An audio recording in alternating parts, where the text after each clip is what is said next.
Yun, kaya naman pala oh. Wala na. Ang hirap na ano eh no. Di magalaw-galaw.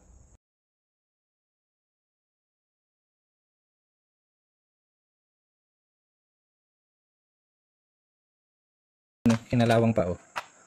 Ayan oh. Nakita mo? Ibabataas mo to kasi magnetic yan eh. Sige. I-ano mo din sa ano, taas. Ibaba. Ayan. Sige, i-ano mo. Wala na. Oh. Wala na nga. Wala na. Oh. Kasi kalawang na. Yan.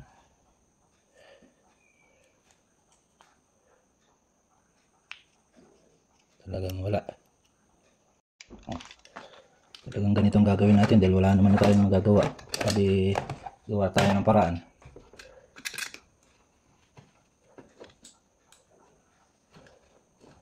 Yan. Oh, di ba?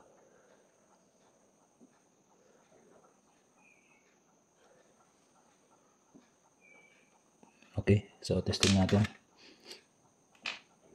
Bro, yung magnetic nandyan ba? Paso yung magnetic niya. Tapos testingin natin Okay, so papakita ko sa inyo na yung wire lang ang putol dahil kinalawang. Nakita mo? Yan. Sige. Oh. Sige, huwag mo masyadong lapit. O yan Okay, bitawan mo. Ilapit mo, bitawan mo, ilapit mo. Yun So, yan, pwede pa lang gawan ng paraan to eh. Ang gagawin na lang natin bro, para may lalagay natin na ganyan. Yan, naglagay na ako ng butas doon, no? So, doon natin palalabasin yung wire. Okay? Kasi yan, dito, panigurado yan. Ano yan? Nakadikit, syempre. So, no choice na yan. Yung dito, wire yan. Tapos dito natin nilagay yung wire na isa. So, manipis lang. Tapos ilabas natin dito sa butas. So, ang gagawin natin, yan, diba? So, corroded na to. Kaya wala na siya. Yan, open na yan. Yan. So, ang gagawin natin, maghihinang tayo dito, tsaka dyan.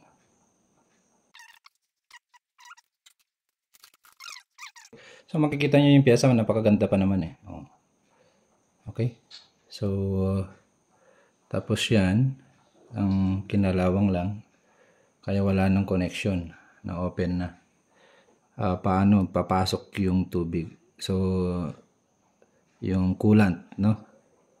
Sisil po natin yan. Tinitignan ko pa kung sumasakto yung video natin sa ginagawa. Kasi hindi ko naman pwedeng istorbuhin yung kasama ko. Kasi may ginagawa din yan. Yan, okay. Tingnan natin kung sakto na. Yan, kailangan pasok na pasok sa ilalim. Yan, talagang pinaikot natin dun. Kita ba? Kita. Pinakaikot natin dun sa poste niya para mahinangan. Ayan. Ganun din sa kabila.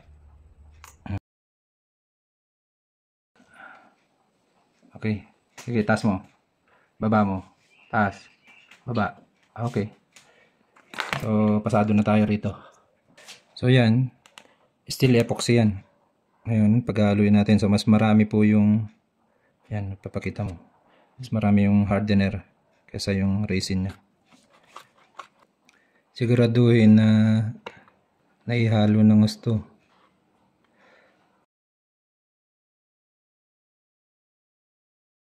Kailangan walang hangin dun sa loob.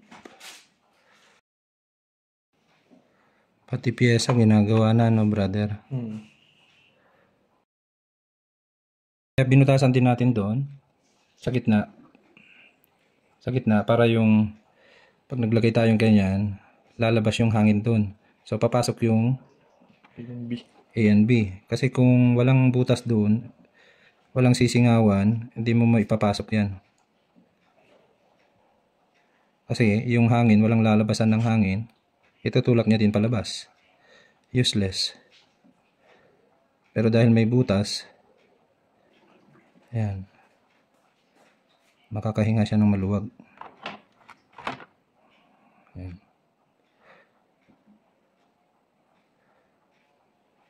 Pwede na siguro yan.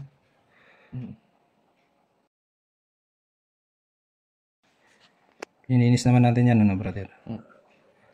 Mukhang di lang linis. Yan. Nababad na eh.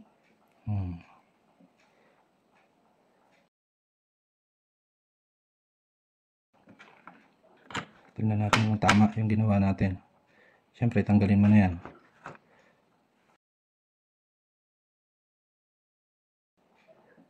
Okay. So, testing lang natin. Saglit. Baka so, nakataas siya. Yan. Nakataas. Okay. Okay. Ibaba. Okay. Itaas. Okay. Aprobado. Strap na lang natin siguro yung maliit na strap. Straight. Pakita mo. Straight. Yan, straight. So, hindi papasok yan dahil linagyan natin ng ANB hanggang dito. Abot hanggang dun.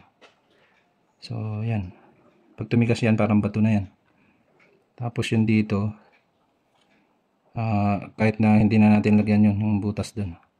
Kasi parinigurado yan, pumasok naman na yun dito yung ano niya. Pero kung pwede rin natin na lagyan. Pero mamaya na lang. Para may pasukan ng hangin at mas mabilis na matigas yung ANB dito. Okay?